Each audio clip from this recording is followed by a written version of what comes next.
What is this audiobook about? Hello, and thank you for purchasing this audiobook. And we are about to discover many new things that are happening in our daily life. We earn and spend money every single day, and in this audiobook, I will help you analyze how exactly we do that. I am interested in this topic not only because money is an important part of our life, but also because I have many new insights into this topic. All money-related ideas I have faced in the past seemed a bit superficial and vague to me. I was quite incapable of reaching the core essence of the topic, and furthermore, they were limited in practical application. Some of the applications seemed dry, some of them appeared to be contradictory, and some were even too esoteric and unexplainable using common sense. I felt that a certain system to put everything in place was needed. I am a deep thinker, and I was seeking a transparent and solid system that would enable me to find answers for all money-related questions. Once I have a very clear understanding of how everything works, it is so much easier to make decisions. I studied and held seminars on the topic of money for many years and had some paradigmatic breakthroughs in my thinking. There have been 3 key moments of insight which turned my understanding of money by 180 degrees. After these revelations, the whole concept of money all of a sudden seemed novel and fresh, and answers to seemingly impossible questions appeared right in front of me. Consequently, I have decided to record this audiobook and share with you my insight. I hope you enjoy it and learn many new things. I intuitively sensed that something else, something much more powerful, was hiding beneath the act of purchasing. When the bottom line of basic needs is crossed, and we have everything we require to feel comfortable in a society, we start trying to blindly satisfy some other needs from deep within us. We buy more and more stuff, and it seems that it is never enough. Even the stuff we just bought somehow has not satisfied those unknown desires we had. We cannot identify our deeper needs, and that costs us a lot of money, because we can't find ways to satisfy those needs and so spend money habitually. By understanding our core needs and how we try to satisfy them, you will save yourself a lot of time, energy, and of course, money. You will know yourself and feel more in control of what is happening in your wallet.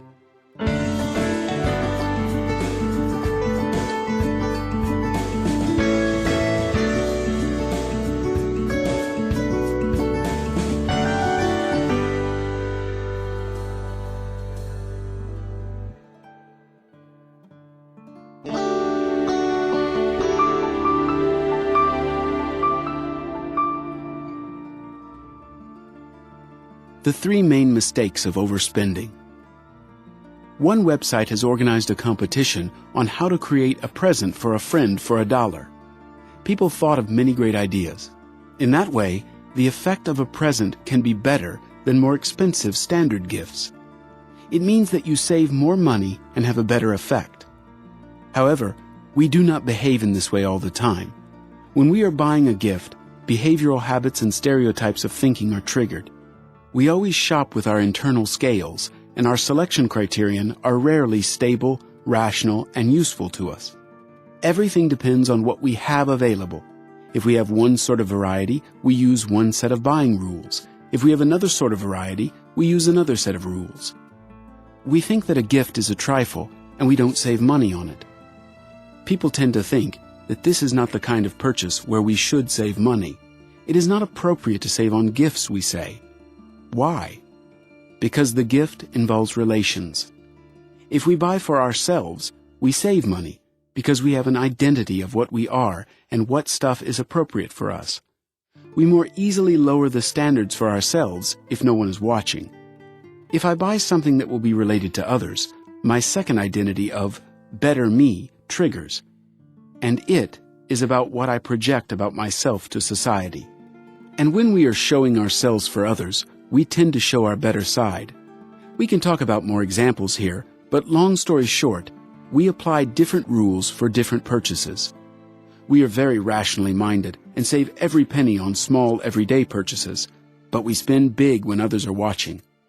I would say that there are 3 main cases when people overspend.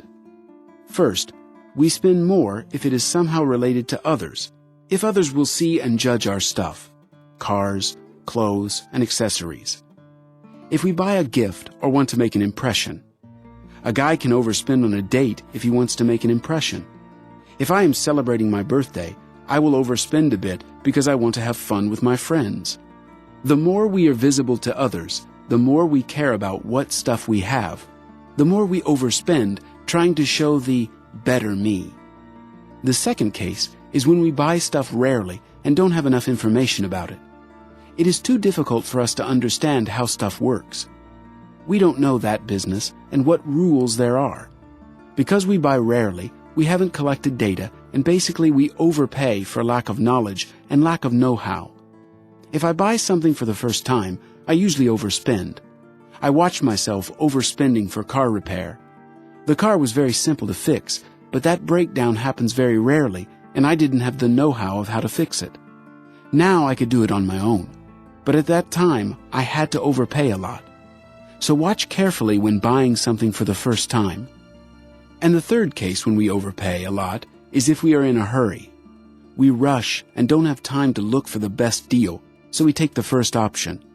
Even more, if we encounter an experienced salesman who sees that we are in a hurry, he raises the price instantly. When I review my silliest buying mistakes, I usually have found that it is one of these three. I wanted to show my better side, I bought something for the first time, or I was in a hurry.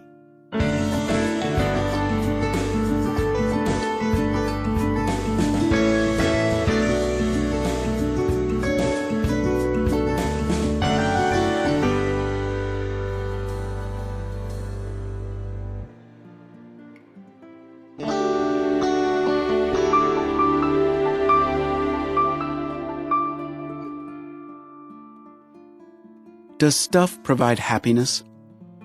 Some people think that money and stuff have powerful energy, and they give us happiness and other positive emotions. This idea is formed by authors who write about money and mystify it. Thanks to those who write things such as money is power, money is energy, money is the sign of destiny, we have such a belief. If money can have energy and power, so stuff also should have immaterial characteristics. But stuff cannot have immaterial characteristics, at least not the ones we usually imagine it has. There is a huge variety of stuff, some of it with healing power, or with information content. But what we see in stuff mainly depends on us. Visionaries might see information in stuff others can't. Some people might be healed by holy water, while some aren't. So, while for some, a pair of shoes might create a good emotion, for others, the same shoes will look ugly. So stuff is generally the same, but our reactions to it are different. Let's focus on the fact that the same stuff can cause different reactions. For one, buying and owning stuff can cause euphoria, but another can feel absolutely indifferent. So what does stuff arouse, euphoria or apathy? Stuff doesn't have any emotion inside that can be transferred to you. More likely, we associate various inner feelings with stuff that is around us. We see stuff differently. We put on our favorite shoes, and if our attention is directed to the shoes, we are happy, but if our attention goes somewhere else, happiness dissolves. But you can look back to your shoes, and your mood is up again. Different stuff generates different emotions. Also, you can generate emotions yourself, thinking about your holiday or family, or remembering some pleasant events. All these memories can generate the same sort of satisfaction and sense of good emotions. When we need more good emotions, we forget to think about those pleasant memories or people. But if we wear nice shoes, they always remind us about it because we spot shoes very often. So they trigger good emotions more often than our thinking about holidays or our favorite ice cream. Ice cream might be unavailable, but shoes are available. Stuff works as a reminder because it is material and visible. If you had a picture from your holiday and looked at it as often as you look at your shoes, it would also give you good emotions. If we accept the idea that the same stuff might cause different reactions, it means that it is not the stuff that generates happiness, because if the same stuff can be very appreciated by some and totally ignored by others, then it is not the stuff that generates happiness. Remember Columbus, who traded glass for gold with locals when he first came to America. For the locals, gold was just a stone. In their mind, it didn't have much value. So stuff itself cannot create value. Value is created in our minds. Stuff itself cannot provide us with value or happiness because stuff doesn't have those features. Value and happiness are created in our minds. Happiness should be sought in our mind, not in trying to buy more stuff. Stuff can trigger your mindset, and because of that, it can create positive emotions. So stuff awakens our emotions more often when it is near us and it is more visible. Stuff can affect other people's emotions without any effort. Stuff can create emotions instantly because everyone has eyes and can see stuff. But it will create emotions, happiness, and so on, only for those people who have the proper mindset for that. If I don't like gold, you can try to sell it to me even at a huge discount and I won't buy it, because in my mind, I just don't like gold. One more example. Let's say a guy wants to leave a good impression on a date. He can wear a nice watch and his date will notice the watch. Also, he can tell about his holidays and what a wonderful place he visits every year and what activities he does there. So he can make the same good impression in two different ways. He can show what good stuff he has, or he can talk about the good time he has. We buy stuff not only because of its functions, but also due to our reaction to it. Our emotions change, and one of our demands is to experience variety.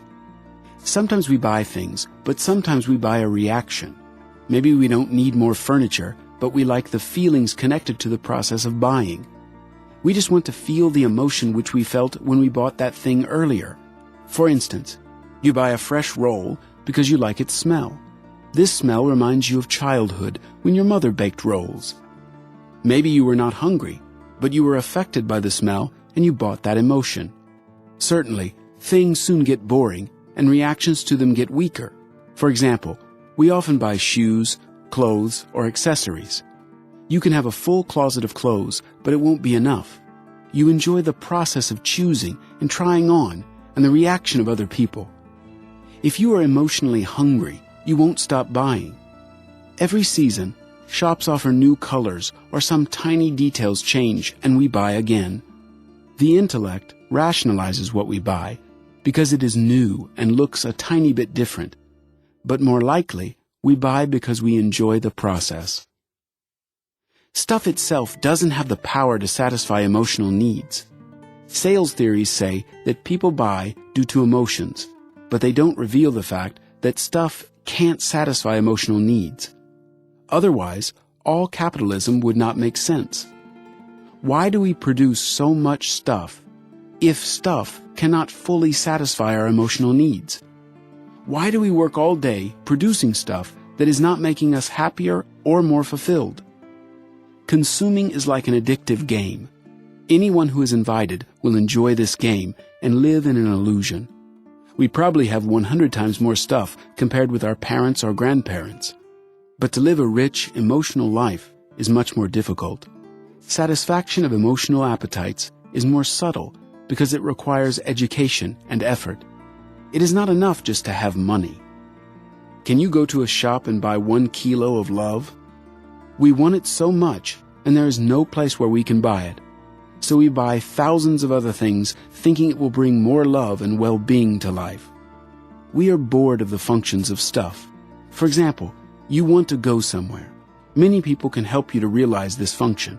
We can go by bus, taxi, metro, bike, or your own car. To satisfy this functional demand is easy, to travel from point A to B. But for us, it isn't enough. We want, together with function, to satisfy our emotional demands. We want a comfortable and luxurious ride, with as good a car as possible, and we want others to see our ride and our car.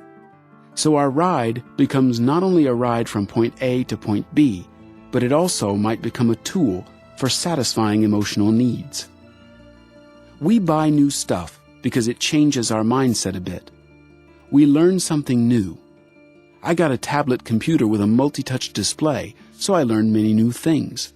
I had some very nice experiences working with a computer in a new way. New stuff helps us to experience those new emotions. We feel more vivid, energetic, and attractive to others and ourselves. A person wearing fashionable clothes or accessories attracts the attention of others to him and wakes the emotions of others. But emotions are awoken due to the idea of the creative designer and not due to the stuff he bought. We are stimulated by a new idea. Without ideas, there wouldn't be stuff. A person wearing fashionable clothes wears not only the stuff, but another person's talent and ideas. Without ideas, fashionable clothes wouldn't be fashionable. A stone isn't cute and valuable, but when a sculptor touches it with ideas and experience, he produces something that makes us admire it. Everything that is made is a product of the most energetic, productive, and creative people. In consuming their product, we try to show that we are as good as those creative people. Everything that we use is the creative work of other people. When you look at a painting, its worth isn't it itself, but rather the most valuable thing is the person who created it and his talent. We don't see that every product hides other people behind it. Imagine you are a light bulb, but the light is so weak and only the middle of the room is bright. Our consciousness also sees stuff, but can't see people standing beyond stuff because they are somewhere in the dark. As we don't see these people, we have some kind of fetish for stuff and believe stuff can give the same feelings as people give to each other. What we want to get by consuming products, we can get directly from other people. Stuff and money are only mediators between other people. If a person says money is everything, money is the most important thing in life, and all I need to be happy in life is to have money, then such a person's consciousness sees only a small part of the room. He doesn't see people hiding behind the stuff and money. That is the same as saying, oil is everything. All I need in life is 1 million barrels of oil, and after I have it, I will be happy and fulfilled. It sounds silly, but that is because the fetish of money for us is very humanized, and when we speak about money this way, we don't feel objections anymore. But if I switch the word money to oil, you will notice that we don't have such a strong passion for oil. Money is sexy, oil isn't. You can say that money and oil are very different, and I can't compare them in this way. But people have used various things as currency, and in some countries still use different things today. You might say that would be inconvenient. Well, we can create some credit cards and a bank account, but instead of dollars, we could use barrels. So if you hear someone saying that money is the most important thing in life, try to discuss it with them by changing the word money into oil.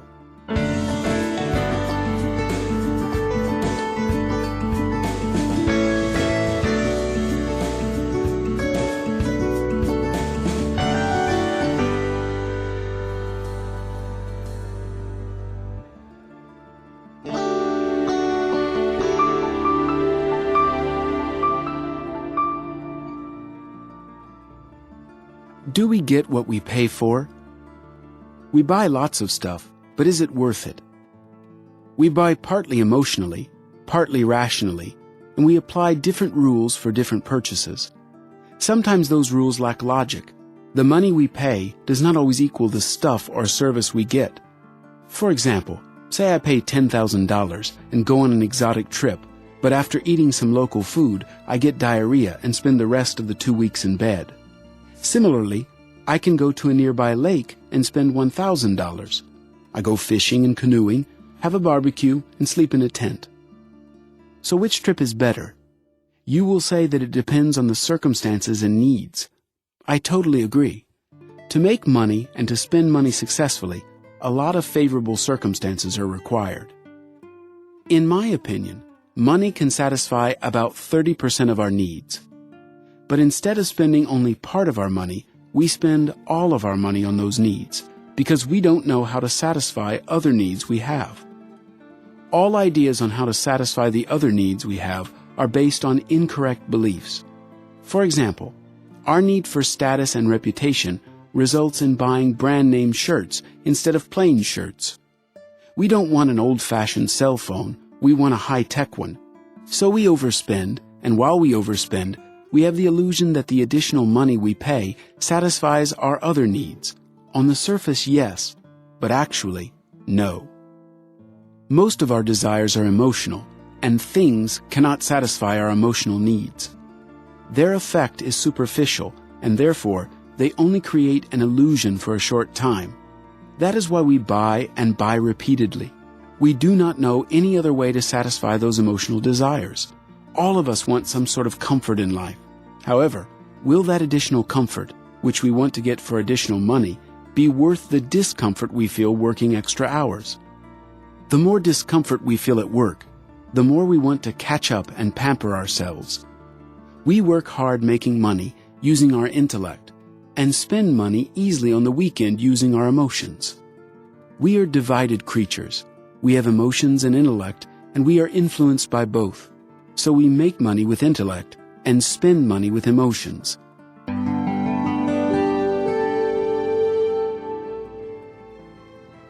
In order to spend money and enjoy life, we have to earn. Making money is not easy and often requires lots of effort, and making money is not always a very satisfying experience. Sometimes we have to go through pain, but we think about the pleasure we get when we will spend the money. So there is pain while making money and pleasure while spending it. My problem started when I lost the pleasure of spending money. I had the very serious dilemma of why should I work hard if I won't get pleasure later spending money? Basically, this dilemma woke my curiosity, and I started to investigate and finally come up with this book. So what if in reality we experience more pain than pleasure? And our pleasure mainly is based on illusions. For example, you go to a nightclub where the music is loud and you can't speak with others normally, the ventilation is poor and the club is full of smoke, and everybody around is drunk, and I'm supposed to feel happy and imagine that I am having a good time. Many advertisements promise happiness if you buy their stuff, but do you really get that happiness?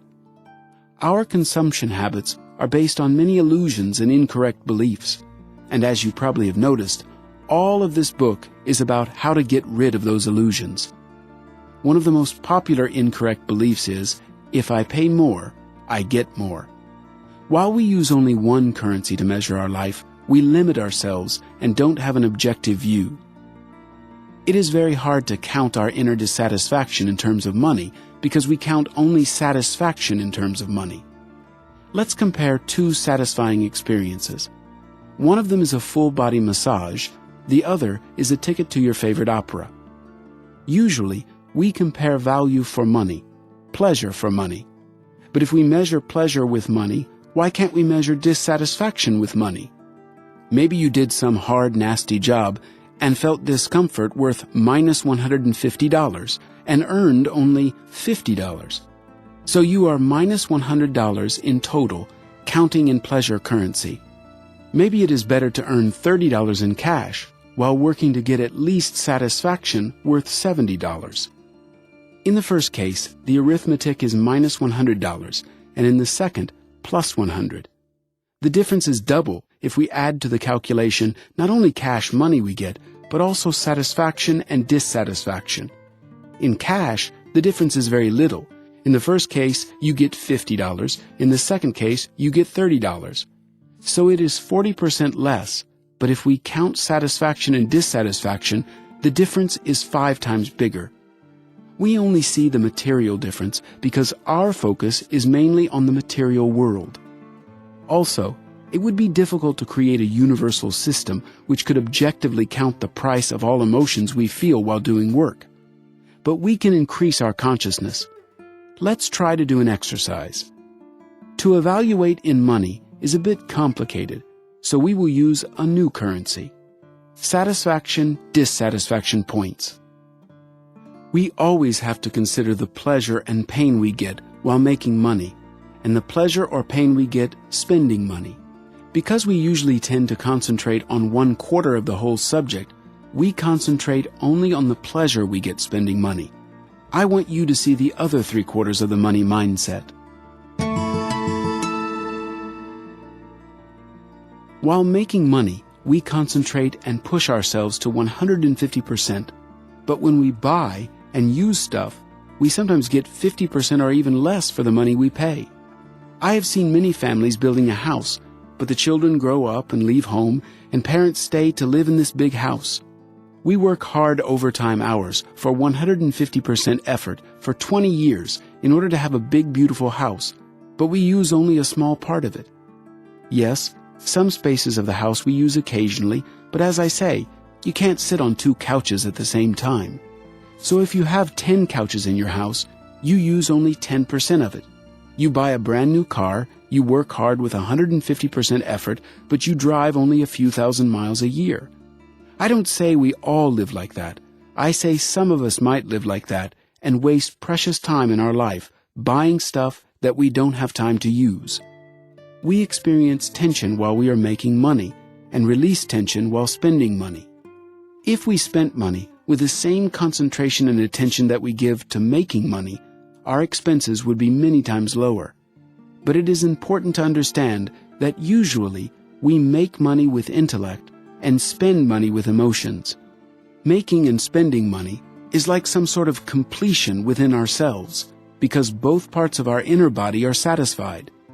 If only we could switch them to make money with emotions and to spend money with intellect.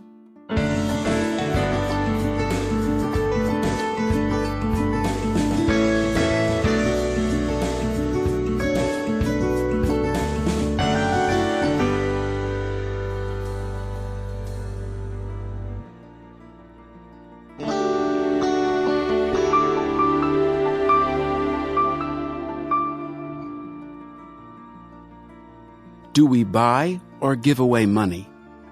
Now let's talk about the wrong way to spend money. From now on, we have to separate 2 terms.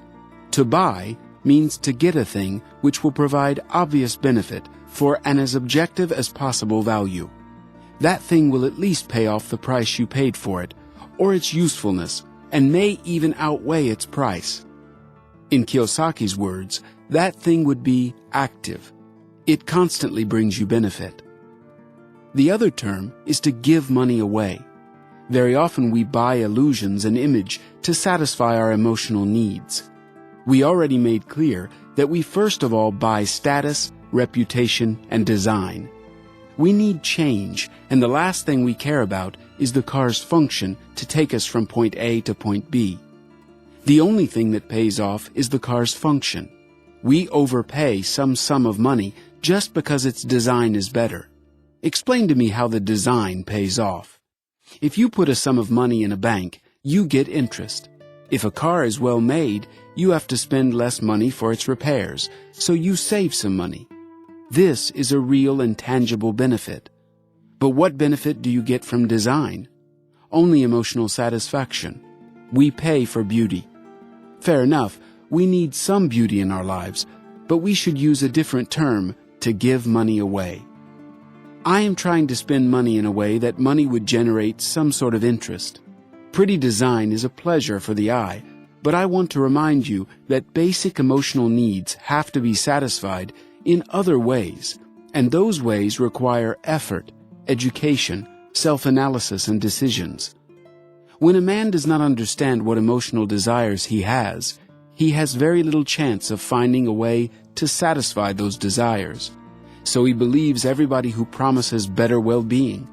Of course, these promises and solutions are superficial because true needs remain unmet. We give money away for image, trends, and functions we don't need. The main feature of giving money away is that people do not get much benefit even if they spend a lot. People spend a lot not because they get a lot, but because they have money and want to exchange it for something. Together with money, we always get temptation. The more money we get, the more temptation we experience. And if we are weak, we indulge in that temptation very quickly. We are seduced by sweet promises about a better life. Probably you know that feeling of temptation when you can't stop thinking about how to spend money, and all that stuff that was not available becomes available. We feel like a small child who entered a toy shop. When we have money, our emotions become impatient. They start to whisper, well, maybe my needs will be satisfied now. Maybe this more expensive thing will provide me feelings which I was dreaming about for a long time. The needs and wishes that we kept repressed for a very long time now awaken and overwhelm us. We spend money because we don't control emotions and lack positive emotions. Let me remind you that there is always some inner problem inside you that appeared in early age and still burdens your consciousness. Sometimes it surfaces and we feel weak or bad about ourselves, unloved, and all those sorts of things. It constantly burns inside, and we have to constantly feed ourselves with good emotions. So we go and buy something that instantly brings more respect to us. But if this respect isn't maintained from outside, we soon will look for new stuff. If our inner problem is low, we feel good about ourselves. We are busy, and life is beautiful even without stuff. Even if we don't get those good emotions when buying, at least we enjoy the sweet illusion that our life is becoming better somehow. Illusionists trick you, but it is so fun to be tricked. The same with buying stuff. We don't get that better life, but it is so fun to be tricked.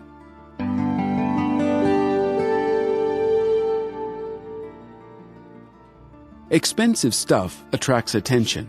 It is some sort of energy. Because where our mind goes, our energy goes. That is why a man who owns expensive stuff appears different. Stuff attracts lots of attention, and attention is equal to energy. But as we talked about earlier, stuff itself doesn't have energy. Stuff attracts attention and energy to itself and to the owner. In order to make stuff, we put in energy. If we want to make good stuff, we have to put in a lot of energy. The more energy we put in, the more attention and energy it attracts later. So I just want to repeat once again. Stuff doesn't have energy. When we look at stuff, we should think about how much energy was invested in order to make it, how many people worked day and night improving it. Start separating when you buy and when you give money away. If you have more money than you need, then you give money away. You cannot control it. Emotions defeat you, or maybe others are trying very hard and convince you to buy something. Of course, you tell yourself that it is a very valuable purchase and you need it. But ask yourself, is it not giving money away? However, when you give money away, you get something. You get image, and it becomes easier to understand status in the society. Money helps strengthen identity, self-esteem, and status. The weaker we feel, the more we want everything that could strengthen status. If we care so much about status, remember one thing. We don't pay attention to what we have. If I am tall, I don't care about height. I just don't pay attention to it. If I am short, I notice all tall people. I think about how much I would like to be taller. So if you have something, you don't pay attention to it. If you lack something, you notice it everywhere you go. So if a person is triggered by status, he lacks it. Our attention betrays what we lack. Because consciousness wants to be in harmony and get all the skills needed for survival in society. And if consciousness has incorrect beliefs that stuff can give those missing skills, we do everything in order to get that stuff. It is the opposite effect from the one we want to have. With expensive stuff, we want to hide what we lack, but it only shows that we lack something. Imagine you have an additional organ, and this organ is called status. It is always worried about its size, what others will think of it. It is programmed to want others to think of it as bigger, and it always thinks about that. The smaller it is, the more important this question becomes. Men and women both possess this status organ. We buy in order to strengthen our identity. But here is a question. Which identity do we strengthen? The current or desired one? Do expenses show what we are or what we want to be? If a man is truly rich, he buys expensive things because he can afford them. Another man buys expensive things even though he cannot really afford them, but it is a way in which he is trying to strengthen his image in society. These two situations are very different. Arguably, the amount of money is not an appropriate criterion to decide which side a man belongs to. The truly rich can either buy or not. He can control his desires, or it is not his main activity to search for stuff and to buy it. He has more interesting things to do. So who is richer? The one who has more money but has doubts about his identity and spends money in order to strengthen it? Or the one who maybe has less money but is sure of himself and does what he loves to do and of course makes money from what he does? This is a question for you to think about. Other criteria that help us separate buying from giving money away is your answer to the question, what will happen if I don't buy stuff? If you can name at least one reasonable argument, then fair enough, go ahead and buy. But if your answer is, nothing will happen, probably you are just giving money away. Most of the time we are giving money away. The world is full of money, and people who are motivated and productive collect this money. That is all. There is nothing mysterious about becoming rich. Be active, productive, and have high status. This is the foundation. People want to give their money away for nothing. You just have to put in effort and collect it. You might object and say, I'm not giving money away. I get useful stuff that I will use for many years. Okay, so please answer these questions for me. What will happen if you don't buy one more pair of shoes? Probably nothing. What will happen if you don't buy a bigger TV? Probably nothing. What will happen if you don't go to the cinema tonight? Probably nothing. What will happen if you don't buy new furniture for your living room? Again, probably nothing. I could continue on and on.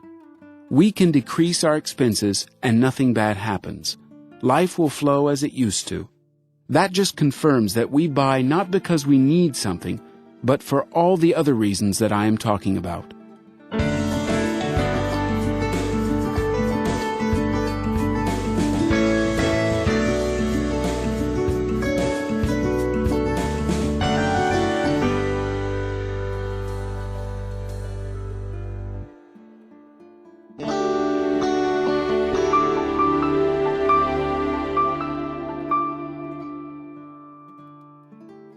We are afraid of being last. Imagine how you would feel if you came to a high school reunion after 20 years with the oldest and rustiest car. What shame you would feel. To avoid that emotion, people work many hours, ruin their health, their relationships, and everything else that can be ruined just to avoid that kind of shame at all costs. When it is said that people buy because of emotions, it is not said what emotions exactly. Have in mind that one of those emotions is shame. We buy not because we want shame, we buy because we want to avoid shame. Shame is an emotion. According to Meridian Therapies, emotion is energy flowing through your body. That energy usually rises up unconsciously, and it is hard for us to control it. Intellect can decrease it a little bit. For example, if you own an old car, your intellect often tries to calm the rising emotion. The intellect tries to explain emotion and says, I don't feel comfortable in this car.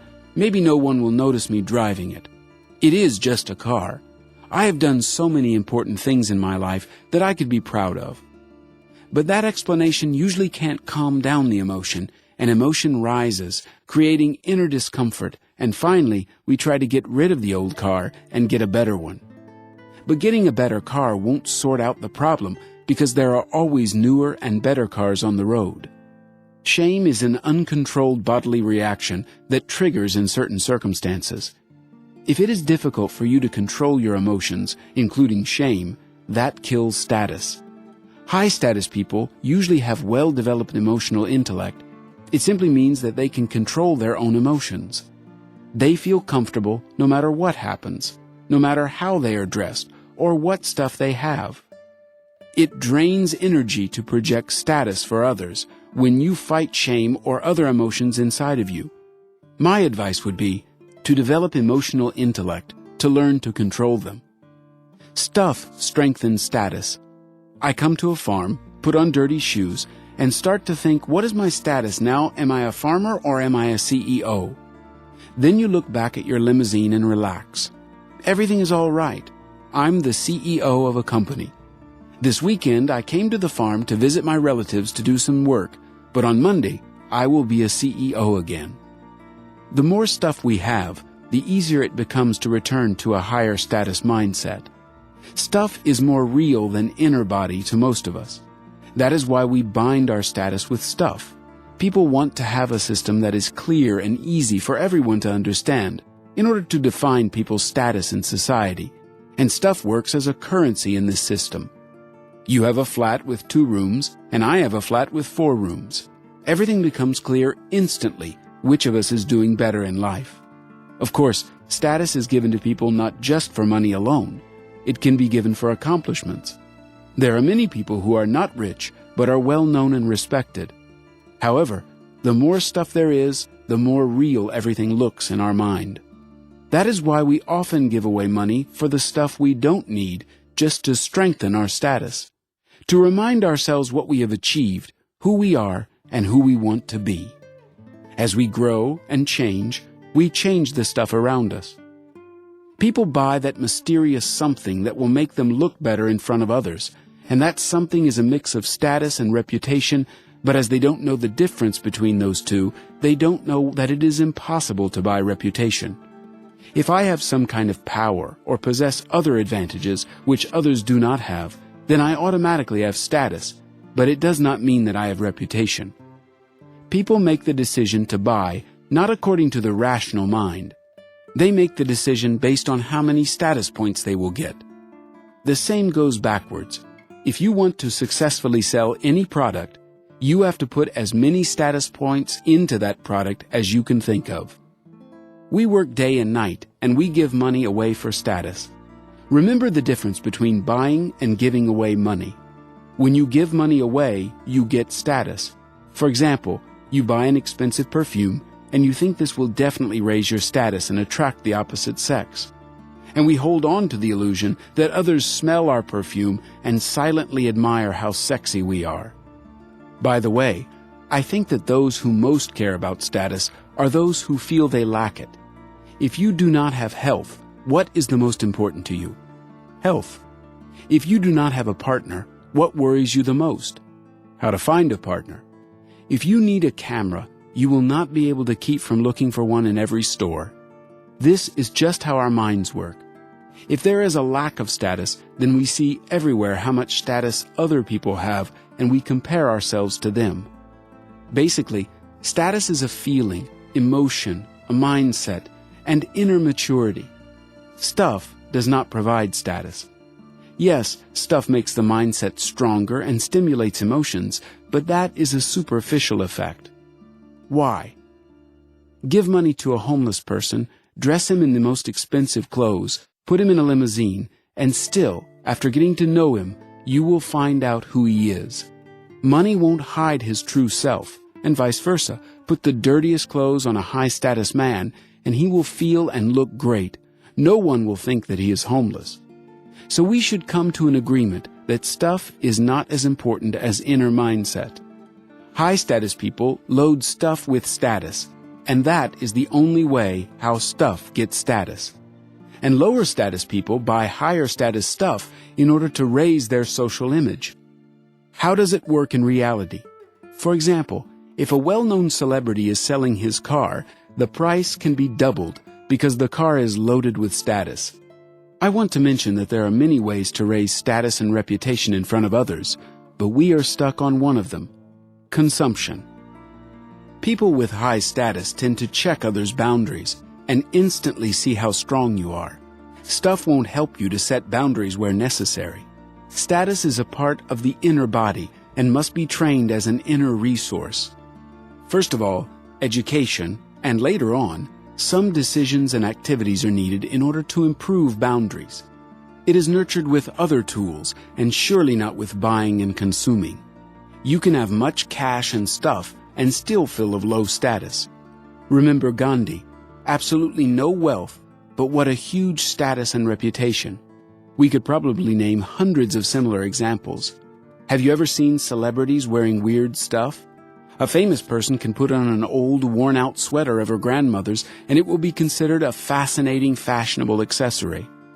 People give meaning to stuff, and if a personal brand is created, then it does not matter what things you have. Everything you touch will look in style and fascinating. My advice is not to buy status, because you are giving money away.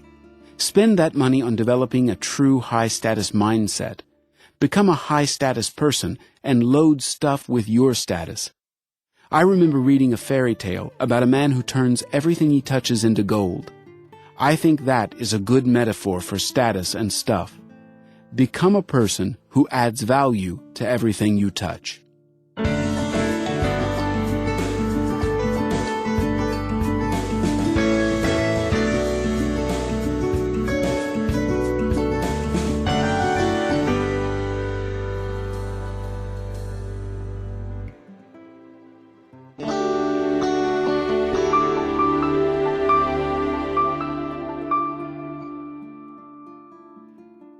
The Christmas tree effect. You have heard me mentioning that it is important to put effort into something, and we value more something that has been done with effort. Value is very subjective, but I would say it can be defined by the effort I put in. If I put more effort into something, I value it more, and that is a general rule.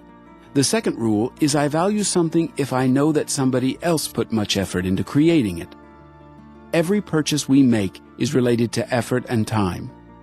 The more effort we put in, and the longer it takes to make that purchase, the more happiness we experience. To make this clearer, let's analyze the effect of a Christmas tree. Remember the happiest moments in your life, and some of them will definitely have happened at Christmas. You waited a whole month for Santa to come, and he finally did. A long time of waiting, after which comes a huge wave of joy. The joy lasts for a week and slowly drops off. Now you are grown up and have a family, but the same process is happening except for the size of the gifts. For example, you save money for a dream home. It takes time, you choose carefully, and inspect all possible alternatives. You buy it, take care of the paperwork, renovate the house, buy furniture, and finally the big moment of joy comes. You move in and spend the first night in your own apartment. The longer we wait, the more satisfaction we get afterwards.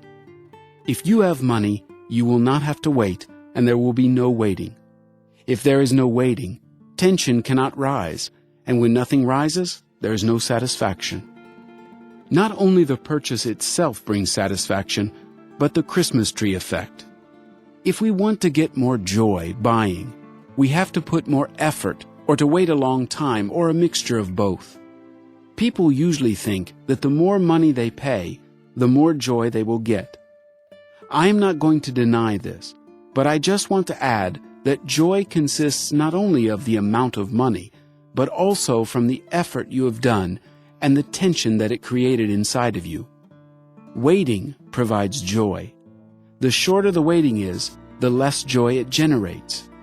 It seems paradoxical, but the more we have, the less everything brings joy to us, because all challenges are quickly overcome. If you have money, you don't have to wait or put in any additional effort. On the one hand, it makes everything easier. On the other hand, it takes away some satisfaction. Why do you think the most luxurious cars have to be ordered and waited for about a year or two? Because manufacturers are overloaded with orders? No. They are not only selling you the car, but you pay for the tension that rises during the waiting time. You pay for boundaries that manufacturers set. You can be worth a fortune and could buy the whole factory, but then you come to buy the car and they say, there is a long queue, and no matter how much money you have to wait. They set boundaries that create high status and make people even more aroused.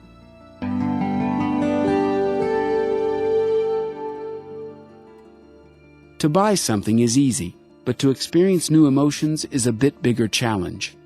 In general, we need challenges because they make us grow, and if we don't get those challenges, we try to buy them. We buy expensive stuff in order to get more thrill and excitement. We set challenges for ourselves to buy something, and also we create challenges for ourselves that are not related to stuff. We want to improve and we want to do something better, to learn something, not because of others, but for ourselves. Those kinds of challenges are not affected by money. It means that even if you have money, that won't help you to perform better.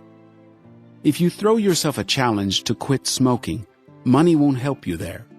This challenge cannot be affected with money. Rich people get everything they desire quickly, so they have to buy more expensive stuff because it requires more effort and more time. That generates more emotions. Buying a clock for $50,000 or $50,000 stimulates the mind differently. Both clocks will perform their function fine, but a clock worth $50 is simply not stimulating enough. That is why a more expensive clock will have a lot of additions which are not really necessary for a clock, for example, gold, diamonds, or dinosaur fossils inside. Are they necessary for the clock? They are not necessary and have nothing to do with the clock's function, but you need to somehow explain to the intellect why you are spending 1,000 times more money. Intellect does not understand that the desire to buy and have is generated by emotion, and of course, the intellect has to explain that emotion somehow. When it is explained that the clock is encrusted with diamonds and gold, the intellect has something to justify such a price. When buying stuff requires more effort and time, it adds more value to the stuff. So a Christmas tree consists of 5 steps. Everybody can imagine what the tree's shape is like. It is a big triangle. You can also imagine a mountain with a sharp peak. Our journey to the mountain begins on the left side. We will split the whole journey into 5 stages. The first stage. An idea appears that you need something. It is connected with possibilities which we talked about previously. As long as you do not know that you can get something, you do not need it. But if a thing appears, the desire to have it will appear. Until you have seen those pretty sneakers in a mall, you were satisfied with the old ones. But now you can't stop thinking about the new ones. The second stage. We are already little by little climbing the mountain. We start the analysis, searches for a better price or a discount, inner dialogues, and self-persuasion that I really need that. If a thing is truly needed, then we buy it quickly without any hesitation. It is precisely hesitation that can be the indicator which shows you if you really need that thing. If you hesitate, and the more you hesitate, the more it is likely that you do not really need that thing. But we believe that life will be better with those new sneakers, and we feel like we are worth those sneakers because we did this or did that. We look for more argumentation, and of course we find it. Pay attention to very small details. We look for reasons why we need that, why we deserve that, or we set goals for ourselves. If I do this job, I will reward myself with those sneakers. That clearly shows that we pamper ourselves with purchases. We treat our bad inner feeling. We are hooked on the illusion that stuff will make life better, and this illusion is supported by our inner lack. And our intellect has no other option but to find the arguments of why we should buy. The third stage, the mountain's peak, the buying process, culmination, opening, trying, using stuff for the first time, reading the instructions, and the inner joy that I finally have it. The fourth stage, we are going down from the mountain and feel pleasant relief. We get used to the new thing. It provides less and less good emotions. We use it more and more carelessly. The nurturing we gave to ourselves is disappearing because it was superficial. The fifth stage, the journey has ended. We do not use that thing anymore, and so we forget it, sell it, and start looking for new stuff. Just like the Christmas tree that gave you so much joy before Christmas. We decorated it, and it was in the center of our attention, but after a few weeks, we took it to the trash without any second thoughts. The same happens with much of our stuff. We use, have fun, and get rid of it. We repeat this process countless times. But there is some stuff which we gladly use for many years. That stuff satisfies our needs much better. Maybe that stuff brings back many good memories, awakens good emotions, performs its function very well, or has many status points. If stuff's impact is not a superficial one, we can use it for a very long time. Probably emotions tied to that are still feeding us. The idea appears that not the purchase itself provides the feeling of an inner satisfaction, but that we can convert our inner resources into something material, that we will finally get something real for our hard work, that we create some value for others. If I can afford to buy valuable stuff, it means I am valuable. My work is valuable, and my life is valuable. If I do not have valuable stuff, I naturally start questioning. Maybe I and my life are not very valuable.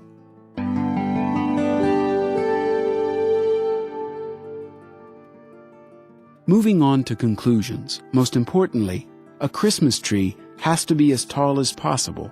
Getting ready for the thing's purchase, or stage 2, has to raise as much tension as possible, and if the process of purchasing is special, then during the journey to the mountain's peak, we feel the greatest joy because the tension gets stronger and stronger. The Christmas tree shows that price is not adequate to its value. We pay the most when our emotions are raised. We want to get rid of tension when we have money and to get rid of that inner bad feeling. The wish to buy something appeared because of believing that a thing can maybe solve not only functional desires, but emotional as well. When emotions decrease, the stuff does not look so valuable and precious, and maybe after some time we will agree to sell it for a lot lower price. The smartest time to buy things is after some time when emotions have already decreased, but probably you already know that.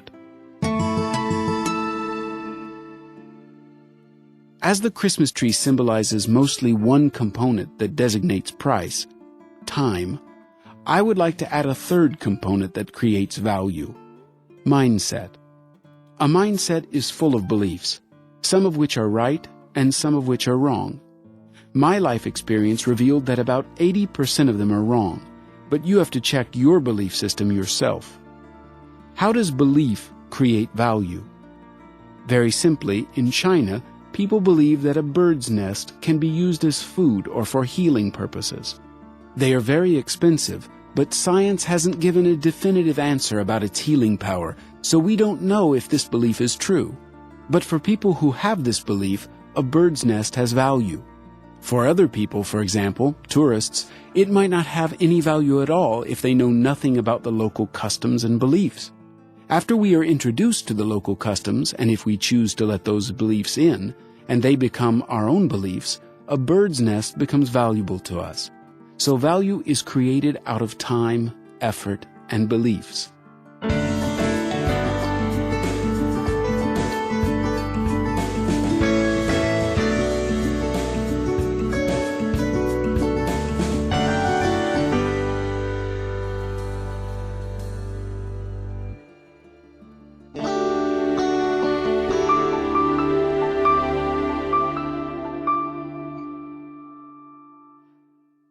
Experiment. We used to hang four-legged trophies that we had shot on a wall. Now we place trophies with 4 wheels in a garage. A 4-wheel in a garage is constantly visited by its master, just like a horse in a stable. The master checks if the hooves are inflated, the skin is clean, and various liquids are filled enough. And with pleasure, works at it with a vacuum cleaner and washes the outside. The 4-wheel animal repays its master with its purring or roaring engine sound. Just as a woman loses all logical thinking when she sees shoes, a man loses logic when he sees a good car. Have you ever thought why some of the cars look like sharks, have cat or owl eyes? The shapes of others look like muscular animal proportions. Furthermore, take a look at the names: Jaguar, Puma, Tigra, Lion, Cougar. In car logos you can see buffalo, horses, rams.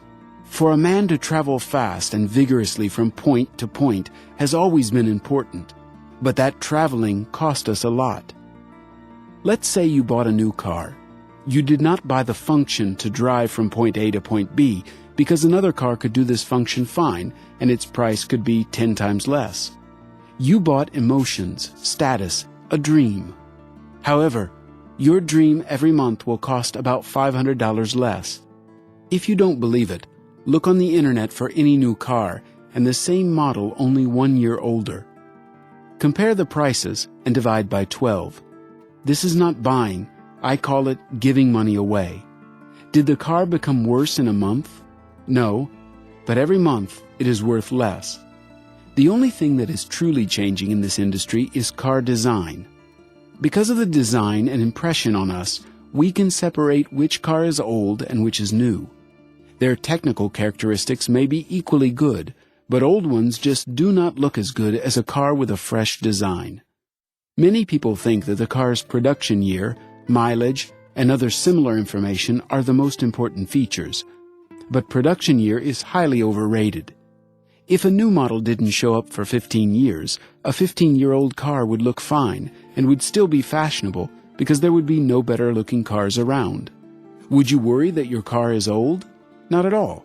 You would be calm and happy.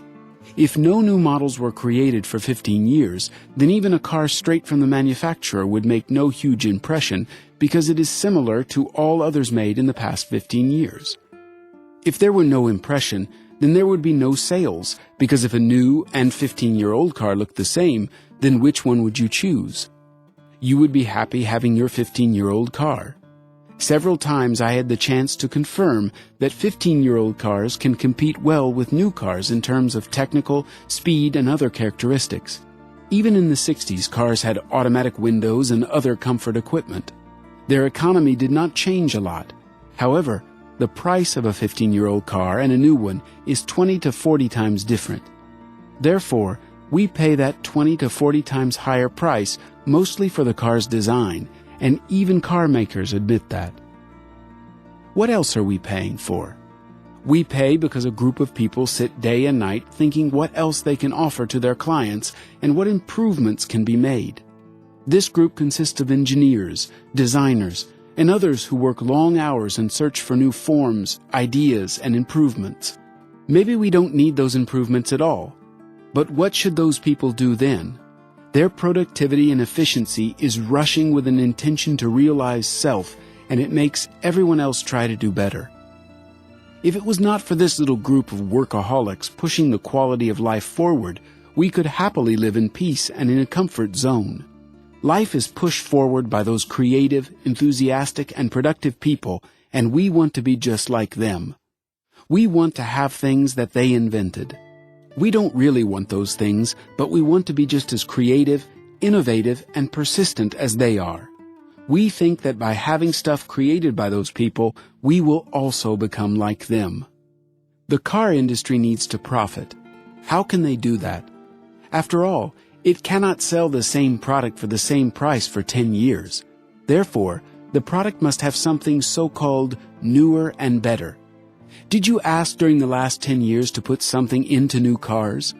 We did not ask, but they did, because they are forced to do that in order to show that everything is improving and therefore could increase the price. How could they ask for a higher price if they did not think of anything new? Sometimes they put a socket in a car so that you could insert your MP3 player, and they call it a huge benefit. Of course, this car will cost a few thousand more than a new car which does not have this improvement. When nothing is improved in general, we start playing with details. Every year, one or another knick-knack is added and the car is sold as a new one. I want you to understand the main idea. Cars have been manufactured for 100 years, and for the last 50 years, I have not seen that big changes have been made. We mostly save in little things, but when we make big purchases, our emotions come out, and we spend money trying to satisfy not functional, but emotional desires. When we deal with big money or big purchases, emotions win over the intellect, and the final results are not always in our favor.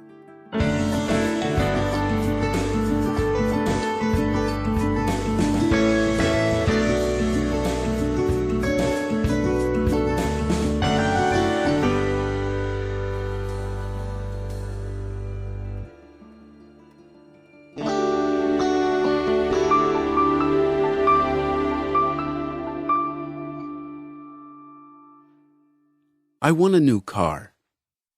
A good car is a dream of many people. However, is this dream a rational one?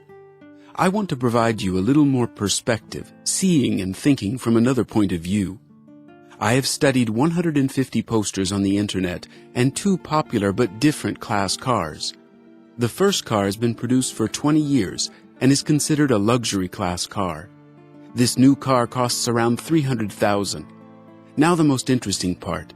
After the first 7 years, its price dropped by a factor of 10, from $300,000 to $30,000. After 20 years, its price dropped by 100 times to $3,000. Visually, the drop looks quite drastic. The second car is a medium-class car. This new car costs $60,000, or 5 times less than the luxury one. The fall is not so sharp, but still, after 10 years, its price dropped by 6 times, and after 20 years, 88 times. Here are the numbers. After 10 years, its price is $12,000, and after 20 years, $700. Talk about fuel economy entertains me a lot when I hear people saying that they buy a new car because it consumes less fuel. Yes, it's true it consumes 1 liter less, but let's do the calculation of how much is saved on fuel and how much is lost on depreciation.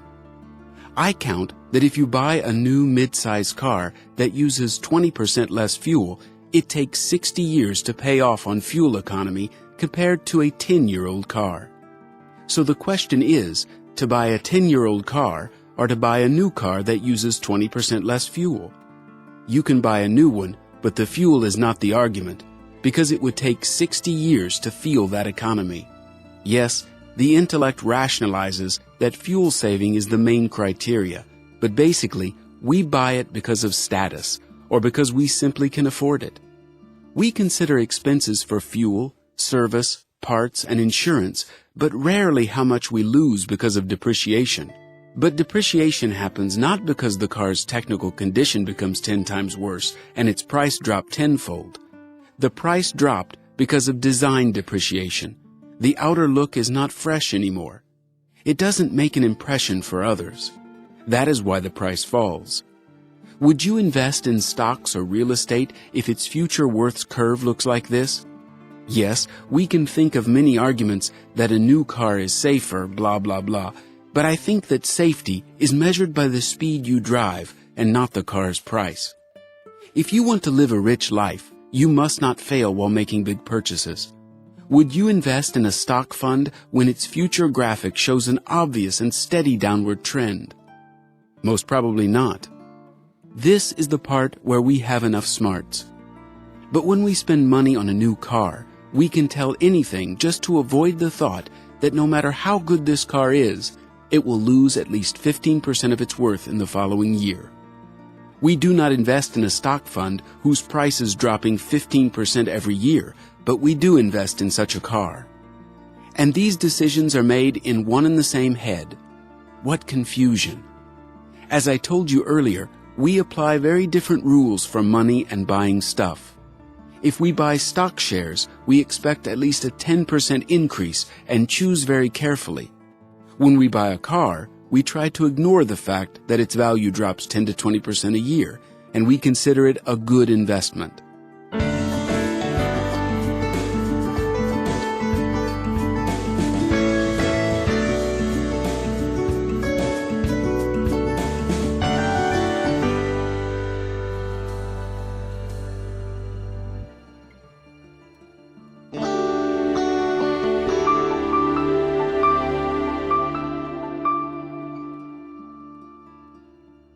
What do we really want? We continue to explain that we buy to satisfy not functional needs but emotional ones. It is very important to understand that most people buy because they want something, but it is not clear what precisely. So they buy everything and expect to find what they are looking for. However, if you do not know what you want, you will not find it, even if you buy a lot. The less you know of yourself, the greater chance that you will spend your money and will not satisfy your needs. So my aim is to provide some clarity in this mist we are wandering through. If understanding of needs is superficial, everything we buy will provide only superficial benefit. If you don't really know how to train in a gym, exercise will only provide little benefit. The more knowledge you have about how to train, how your body works, and how food affects the body, the quicker you will get the desired results. The same goes for buying stuff. The better you understand which desires you satisfy by spending money, the easier it becomes to make correct decisions. Money is one of the tools to reach goals, and I have many goals in life. However, If my money goes everywhere and for everything, my goals will be postponed to the next day, again and again. So what are our desires? Challenges and adventures. We want and we like to overcome challenges. In most cases, purchasing becomes a challenge. It seems like sellers are throwing us challenges saying, "Can you afford my stuff?" And of course we want to say, "Of course I can." We like challenges because after we complete them, we feel stronger, better, and improved. We want to complete them and feel the joy of victory. If challenges did not exist, life would be without spice. We would not feel that we are growing and becoming stronger. We also want to experience adventure. When we want to experience adventure, we buy a ticket to the cinema, the theater, a concert, or an amusement park, or we travel somewhere. We want diverse free time. After all, we work in order to be able to live interestingly and feel something new. We spend money on fast cars, compete in sports, spend money on leisure activities, go gambling, and leave our money at the casino. We do all this because we want more adventure in life. Buying for us is an activity that makes us stronger because that is probably the only part in life where we take risks. We want to feel tension and some pleasant calm after it. We want to know that when we work, we maximally use our resources. There is probably nothing that upsets a man more than knowing that he could do more, but circumstances do not allow it, or he does not know how to force himself or how to make the necessary decisions to change that. If a man works too much, he burns out. On the other hand, if he works too little, he also becomes weak. Brains, if not used, atrophy, just as muscles do. Therefore, we need strain, responsibility, and effort to push ourselves to the limit. But after that, we let ourselves take a breath, have some rest, refill our tanks, recharge our energy, and reach new goals again.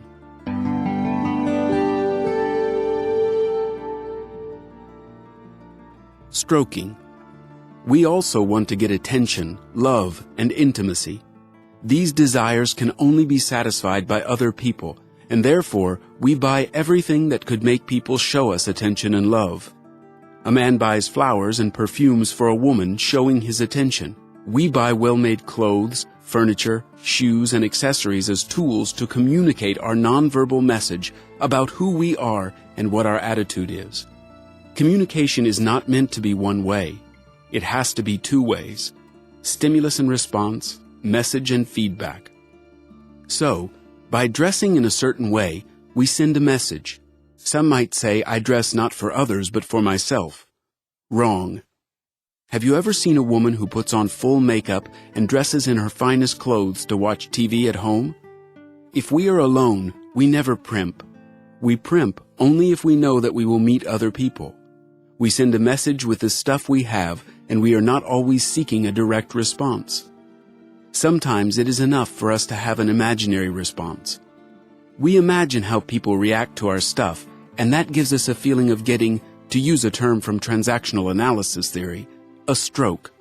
I dress up in my best suit and imagine that people are thinking in their minds, what a cool guy, how well he is dressed. And that thought makes me feel great. I don't need them to actually say that. Of course, if someone were to compliment me, that would strengthen the stroking. If I drive a cool car, I imagine other people thinking about what cool wheels I have. I imagine them being jealous, and that makes me feel great. Different messages we create with our stuff generates different answers. Even though we only imagine those answers, it is still very important. For even if no one is paying attention to my stuff, I can still imagine that they think in one way or another about me, and I stroke myself with those thoughts. The stuff only gives a reason for stroking, but stroking itself is happening in my mind. My mind creates stroking. So, if stuff is not providing stroking, but only gives a reason for it, might it be that stuff is not needed? I can stroke myself only with the mind. Lots of stuff is written in self-help books about boosting ego, giving love to yourself, writing affirmations, and so on. That is all stroking. But why, if stroking can be made with the mind alone, do we still need stuff in order to make it more real? Well, that is what we talked about before. We are material creatures. We have minds, but we also have a body, and we are very dependent on stuff because it helps us to survive. So, in all actions we perform, stuff has to be involved, even though those actions could be completed without stuff. We want reputation, status, everything that boosts our ego. We pay money for addictions such as alcohol or smoking because we want to pamper ourselves, to give some stroking. Inner peace and safety. We also want stability and peace. We want to sit down and taste that new coffee which we bought recently, light candles and incense. We go fishing probably not only to feel adventurous, but to feel peace. We go for a vacation to a distant hut. After work we hurry to yoga or meditation activities to calm ourselves down and have some rest. As you can see, we need quite different feelings, and we expect to get all of them in exchange for money. We want respect and others to feel proud of us, to meet others' expectations. Our emotions change and it affects our intellect. Our emotions influence our minds. Our emotions change constantly, and we constantly try to explain why it's happening. We want to feel all sorts of emotions and look for all sorts of stuff that could help to reach those emotions. I would say that there are 3 main emotions we seek: challenge, inner peace, and stroking. And there are some main emotions that we want to avoid: shame, guilt, inner badness, fears, which might be of all sorts, and anger.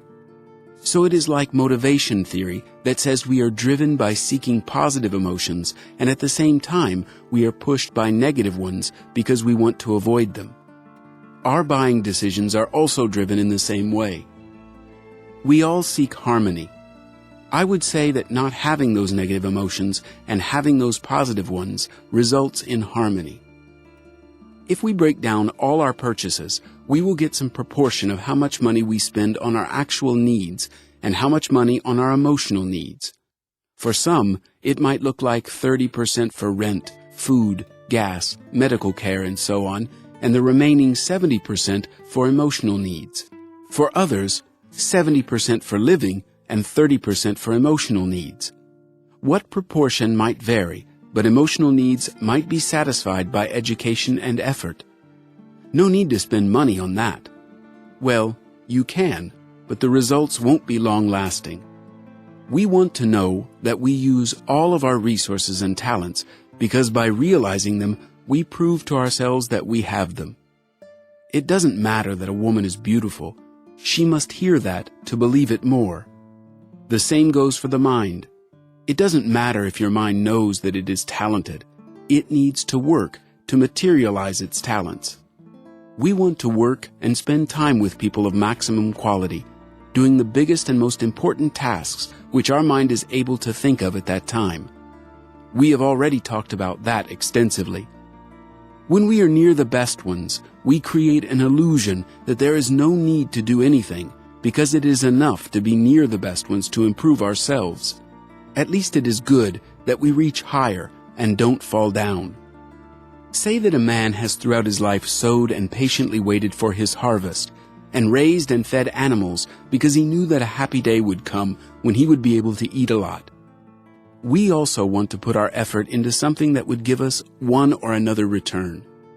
We want glory and appreciation, power because we feel great pleasure when we have money's power and we can choose. A salesman has to hop around us because it is me who has the money and he has to try to sell me something. I feel superiority towards salesmen and feel pleasure for at least a short time. I have jumbled everything into one pile, and various theories would sort these desires by different schemes. But my purpose is not to provide you a primer in psychology-sociology. It is important to me that you understand consumption habits. I teach you to see not only the things you buy, but also your needs, which you are satisfying at this moment. If you start to analyze and understand, you will be able to consider alternatives. You will be able to find better ways to satisfy those needs. Money helps to satisfy our physiological needs, of course with some exceptions. Our physiological functions help us to survive, so we put them in front of other needs.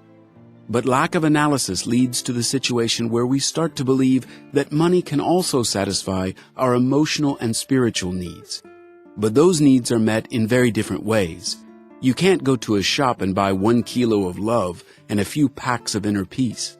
Yes, money does affect our inner body, but very little. Have you noticed that for a long time, spirituality was associated with giving up all material belongings? A man who dedicates himself to spirituality should very clearly show that money cannot satisfy his inner needs, and that is why he abandons all stuff and money. This act only shows that his consciousness has already grown enough to understand this truth. As I probably mentioned before, the rational mind is very manipulative. The rational mind will give you some theories that spirituality and money can live together. There are many books and authors who speak about that. And that is also true. Both truths can be proven equally right. The only question is, which truth are you going to choose?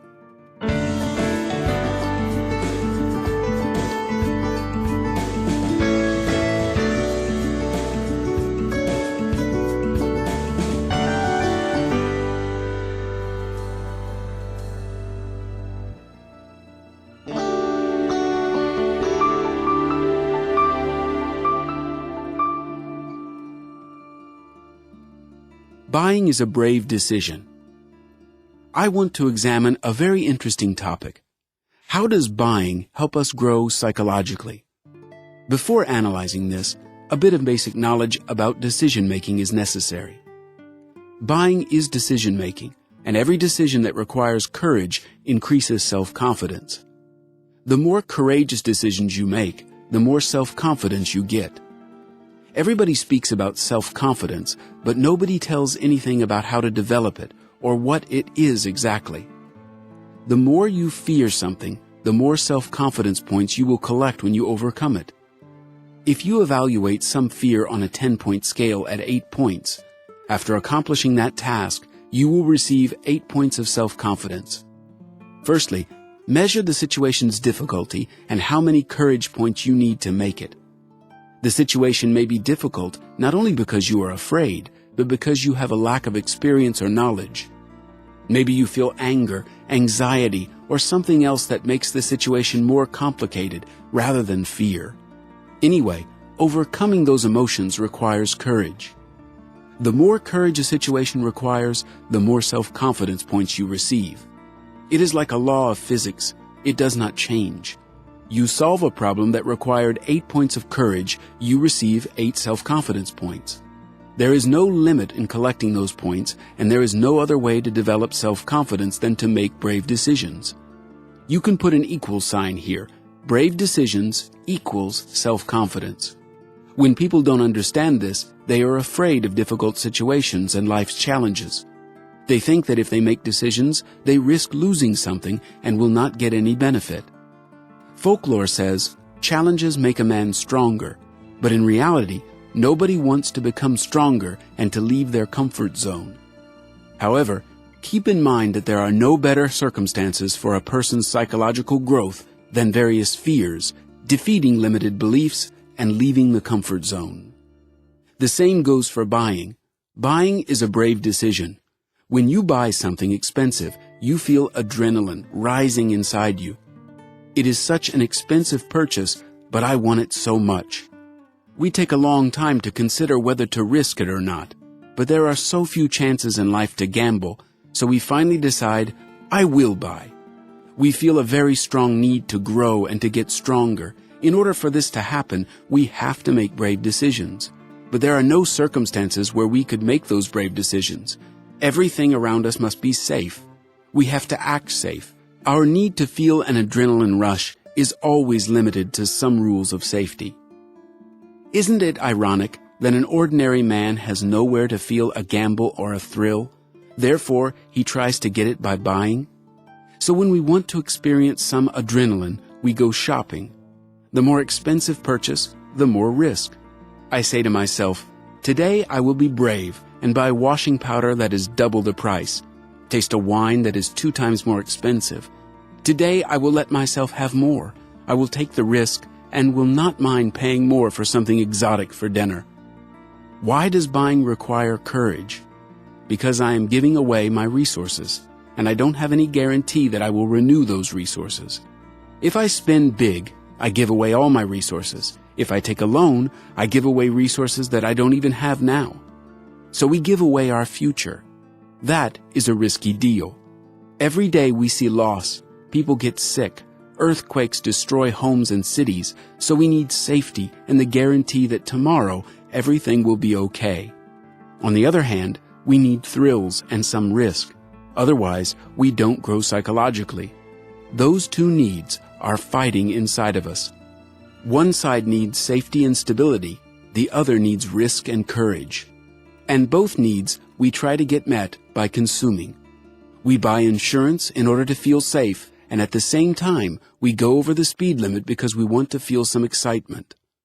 A really large amount of adrenaline is generated on the way back home after buying an expensive car if the engine starts to buzz strangely and shuts off. Your heart starts beating harder, and not because of the breakdown, but because you are having second thoughts about whether you bought a lemon or not. Emotions rise up when you think, what if I have been cheated?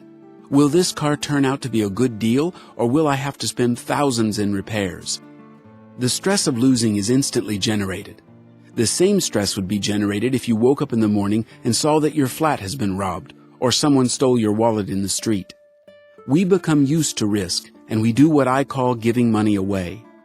The problem is that we choose to give money away of our own free will because we simply have nothing to do and are bored. Have you seen tourists shopping?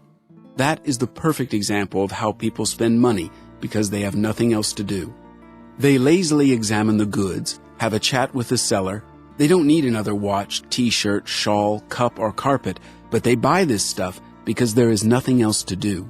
They desperately look for new experiences, but can't find anything apart from buying more stuff. So we look for adventures, and where there is money, true adventure happens. I have heard a story about con artists who on the same day sold one piece of property to 15 different people and disappeared with the money. The few thieves managed to visit 15 different attorneys who confirmed the deal on the same day. People lost hundreds of thousands. The thieves' total profit was a few million. However, both sides felt an adrenaline rush. The buyers felt it when they found a good deal for a very good price. When emotions rise high, we quickly find a way to realize our idea. We become very creative. We find money, time, and everything else that is needed. Such a deal for such a price. A big purchase is a risky decision because you spend your savings, but you feel that it has to be done this way. That is why many people feel so bound to buying and consuming, because the same mechanism of making decision works in both cases. A mechanism that helps your personality grow. Risky and courageous decisions really influence psychological maturity. A man grows if he makes decisions, takes risks and responsibility, and learns from mistakes. Buying is risky because we give our resources without knowing if we will be able to regain them. Maybe tomorrow we will become sick with some deadly illness and we will be unable to work. We have to overcome anxiety about tomorrow and the stress of losing. When we buy, we want to feel risk. We want to test our abilities, how far we can go, and how much we can spend. This is a specific way to show bravery. To spend a big sum of money often requires courage or foolishness. We will not analyze the theme of foolishness because everything is already obvious. Maybe it is just worth mentioning that foolish decisions are made when emotions shut down intellect and it cannot function properly. It is important to understand that in this monotonous life, buying often becomes an action which we use to distract ourselves from monotony, to achieve and have something new and better, to record materially our improvement. This is the feeling that we got something beneficial and valuable, that we did something right. This is an inner resource, that pleasant satisfaction of psychological growth, and has nothing to do with buying stuff. In other words, it does not matter if you made a courageous decision and bought an expensive vase, or after a year of postponing it, you finally made a courageous decision and told your mom that you had broken her expensive beloved vase. In both cases, you will feel psychological growth because you made a brave decision. In one case, the brave decision was to buy, and in the other, to confess having done something wrong. It is just a false belief that we can only feel satisfaction by buying. We get satisfaction by growing our inner resources as well. They are uncountable in monetary terms. That is why we don't take them seriously. With money, everything is more clear. Money helps to calculate improvement. We don't have currency to measure our inner growth, but we have the currency to measure stuff. Most people believe the more expensive stuff I can afford, the better my life is, or the more money I make, the better person I am. But those beliefs are not necessarily true. When we buy, we get some confidence, and the expensive stuff we bought works as a reminder that we've made courageous decisions, that we led a courageous life, that we are not afraid of life's challenges. In other words, purchasing challenges. And we buy even if we do not need it, even if that exceeds our needs, even if the stuff brings even more expenses and requires additional time.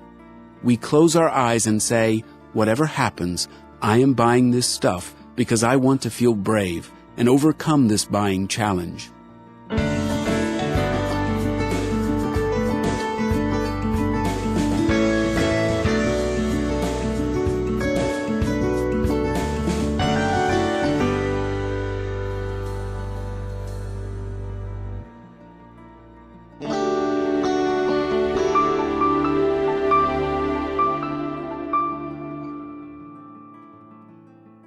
Jumping over a fence. Buying is like overcoming something similar to jumping over a fence in childhood. Sometimes, when I am walking in a mall, I imagine that shops are enclosed in some sort of fences. If a shop is expensive, I imagine it has a very high fence, and it is higher than my ability to jump over it. Fences are barriers of price and status, which I am not very able to climb over. What does the barrier of status mean? I could overcome the price, but the status of stuff is too high to use it in daily life.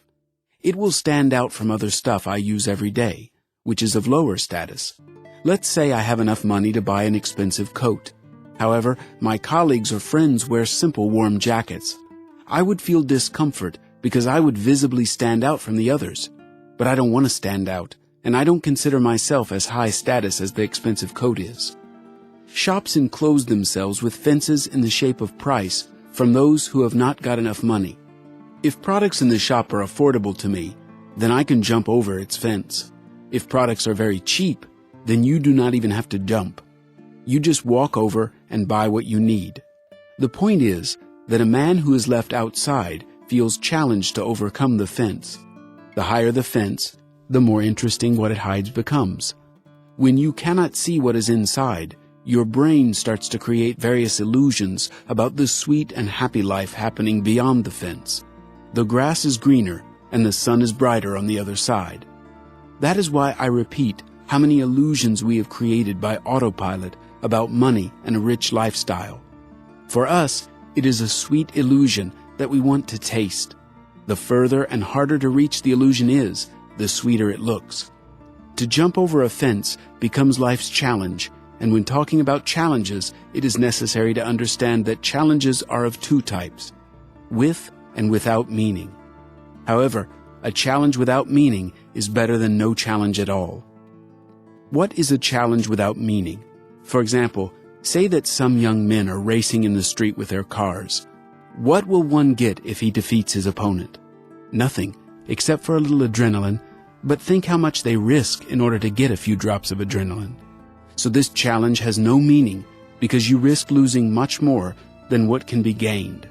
But as I've mentioned previously, a challenge without meaning is better than a life without challenge. Of course, it would be ideal if you only posed yourself challenges which have meaning. In other words, whose challenges bring some benefit to your life. Nevertheless, to jump over a fence only for the fence's sake is a challenge without any meaning. See if reaching money has any meaning.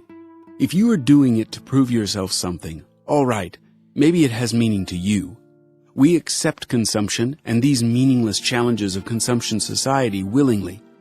Western society has a challenge to consume as much as it can. The greatest challenge for most countries is to increase their GDP. This is so because in this quite boring life, there is nothing more to do. Masses of people do not have a direction for their energy and creativity, so the only remaining thing is producing, buying, and owning stuff. If somebody leaves you outside the fence, your whole life's purpose becomes overcoming that fence and showing the world that you can. You can buy a leather handbag for $1,000, those shoes for $2,000, that telephone for $3,000, and so on. Remember childhood when we used to challenge each other in many ways. Ride on one wheel, ride down from that cliff, steal a few apples from a nearby garden. Even though sometimes those challenges were dangerous to our health and life, we did not want to give up. The same goes for money. In many cases, consumption is meaningless, but somehow we accept this life's challenge to earn as much money as possible, to own as much stuff as possible. Stuff and money wake up our minds and emotions. We have a belief that money and stuff will make our wishes come true. Shops are teasing us.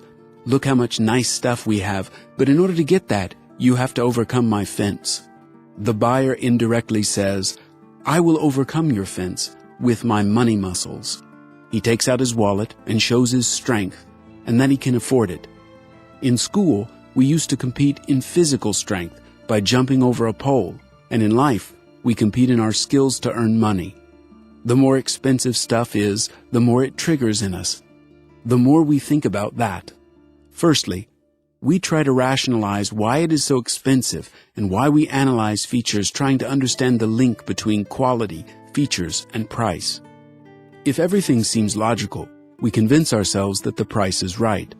But what triggers in us more deeply is the fact that someone was arrogant and cocky enough to ask that price. The challenge was made, and we feel like we can overcome the price and beat the challenge. If we can't, it creates frustration and constant anger. There are so many walls around me, but I can only overcome the lowest and weakest of them, buying the cheapest stuff. When someone tells me about buying an expensive camera, I feel dual emotions. On the one hand, I envy, and on the other hand, I feel disappointment in myself that I could not overcome such a barrier. Although at the same time, I am thinking, how silly, a good camera can be bought for half as much. I have emotional and rational reactions.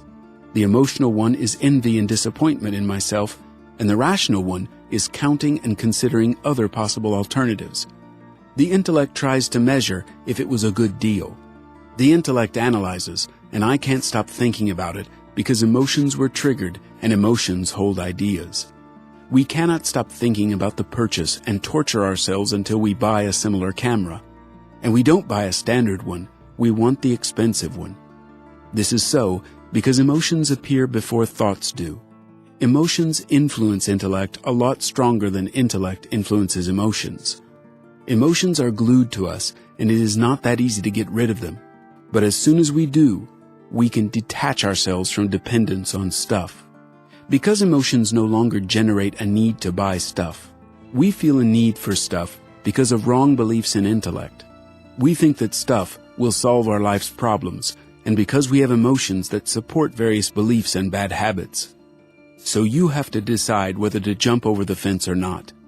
If you feel like competing and want to prove to others something in order to have your ego flattered, then you will inevitably buy. You will try to attract attention by buying. Of course, nobody will understand your inner needs. Everybody will think that you are buying something because it is of good quality, has lots of useful functions, and so on. You will say the same too because you need to somehow rationalize your emotional needs. The funniest part is that most people will not buy a standard camera because if everybody else jumps over the fence by buying an expensive camera, then they must jump over it too. Nobody wants to be inferior to others. If all children jump over a fence, then of course you will run along and you will use your every last drop of energy to climb over.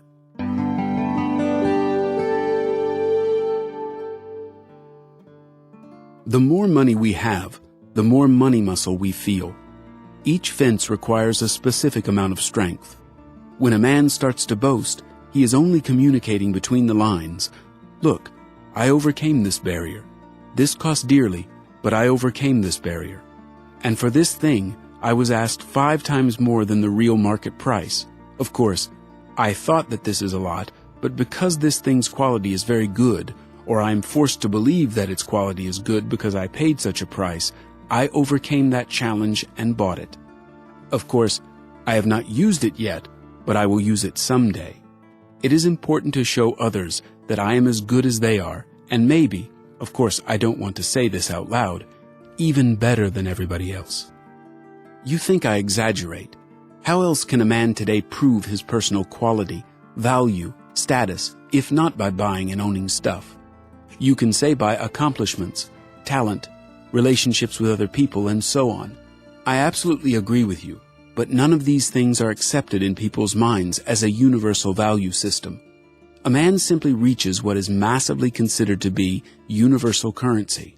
In capitalistic society, purchases materialize our inner goals. We buy because we need challenges. We do not have anything to convert our energy to, so we surround ourselves with stuff, improve it, and watch over it. The only thing left inside is just a feeling of self-satisfaction, which is felt as a feeling of completing some sort of task. Tension was rising. You were saving, working, doing something, looking for the best price and quality ratio, and after some time, you bought the stuff you wanted. You feel satisfaction, which mainly has nothing to do with stuff. Maybe you rationally enjoyed it, counted how much that thing will pay off. You wanted it for a very long time, and so on. But the point is that any mountain climber can feel that joy by finally reaching a mountain's peak after a month of planning and 2 weeks climbing. Even though he did not get anything material, he experienced exactly the same thing. He completed a challenge. He did not climb over a simple fence. He climbed over a whole mountain. Remember what I said earlier. The higher the Christmas tree, the better. Society constantly poses us various challenges. For example, everything is constantly getting more expensive. The tempo is rising. Newer and better things constantly appear around us, and if you do not know how to step aside and take a little break, you will be forced to play all your life this eternal game of challenges without having a minute to stop and take a break.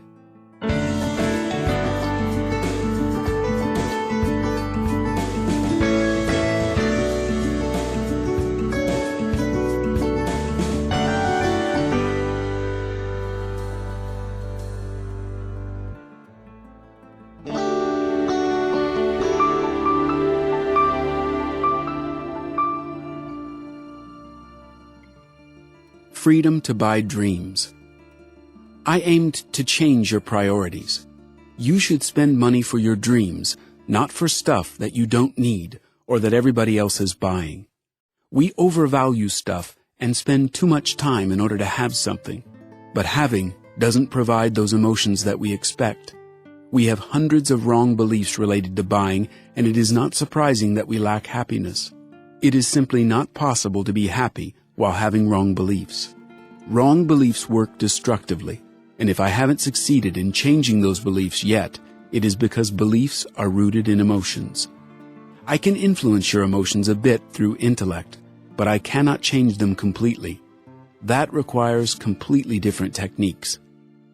Life's purposes and tasks have to drag you out of bed every morning and not forcibly going to work and forcibly consuming what you maybe do not even want to consume.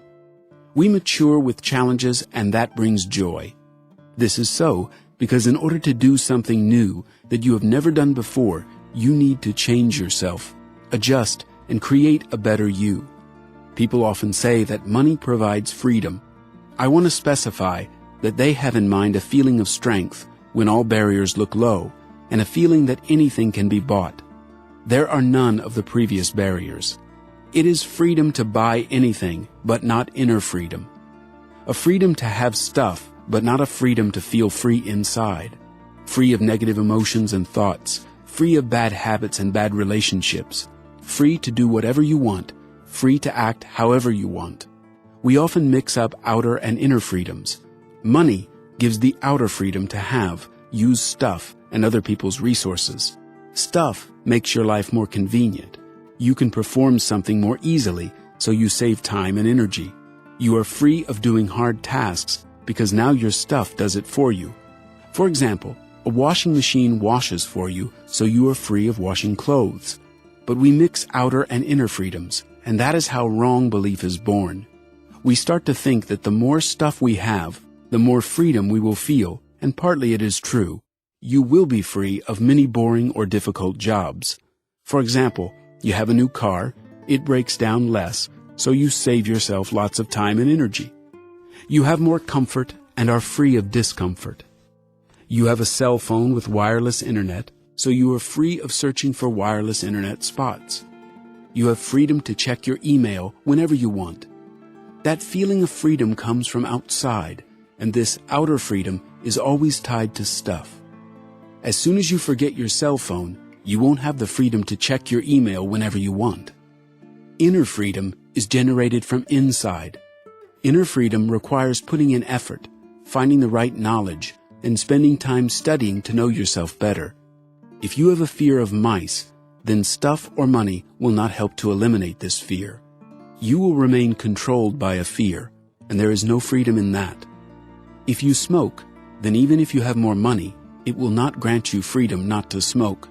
If you do not feel free communicating with other people, then even if you have money, you will not feel this freedom. If you have habits that you want to change or to develop new ones, stuff won't help. You have to develop will and discipline. I have seen people buying various types of exercise equipment, expecting that they will start working out. But after a few weeks, most of them give up. They are not free of their old habits, and they cannot change them. Buying exercise equipment provides the freedom to work out whenever you want. You don't have to go to the gym anymore, so you have outer freedom. But if you don't develop inner freedom, your stuff becomes useless. You can buy a vacation home, but if you don't have inner freedom to take more time off, it will stay vacant. So stuff gives us some freedom, but full freedom is experienced only when we develop inner freedom. Without it, stuff is simply useless. Why does the material look more real to us? This is so because it is encoded in our DNA that physical strength and stuff is important. The ability to hunt, to build a house, to farm. People's needs were very real, down to earth, tied to food and touchable things. Not that long ago, people spent more than 90% of their time growing food. Only during the last century have our lives changed so much that we started to satisfy emotional and other needs because all of us already have basic needs met. Many major things have changed, but changes in our minds are late. People have not understood the inner body's rules yet. Because of inertia, we apply the same rules to our inner body as we apply to stuff. But the same rules do not work here. Today, more than ever, we can have fun, party, spend time for intellectual activities, but in our minds and understanding, a certain power of inertia remains, and we give priorities to material and touchable things. You could spend money to travel around the world or to buy a new car. We choose the new car. We don't want to pay attention to the fact that it will lose 20% of its value every year. To buy a new car requires much less effort than to plan a journey around the world. Also, we don't feel free to turn off autopilot and leave our daily routine for half a year or more. That is why we put this wish on our list of goals and leave it for better days. So this is what I'm trying to change. I want to show you that most goals can be reached with prioritizing money differently. You have to understand how you spend your money today and to start changing those habits in a way that helps you reach yours and not other people's goals. Every time you spend money on something that you actually don't really need, you help other people to reach their goals. Your spending habits are the key to your dreams. If you don't move closer to your dreams, it is probably not because you lack money. It is because you don't handle your money in life as well as you could. I hope you enjoyed my thoughts and insights. Spending money wisely is a huge topic, and it has never been as important as it is today. I will continue this topic, and it is going to be updated. At least 3 CDs are going to follow this audio program. In the following CDs, I'm going to consider human transactions more closely, how we communicate with each other, and how it affects buying. I will tell you about the evolution of ego and status, how our ego state is related to buying, and what sort of needs our ego stimulates, how we create meaning around us with stuff, how we reflect our inner body outside with the help of stuff. That helps to establish a healthy and ecological attitude towards consuming. I will speak a lot about saving. Saving can be harmful for your consciousness. If we concentrate only on saving, we concentrate on scarcity and cannot accomplish abundance. It is very complicated to run two completely different programs inside the mind. Some eye-opening insights about buying luxury stuff and many other very fresh ideas. Don't forget to subscribe to the newsletter and find me on Facebook. Take care and spend money wisely.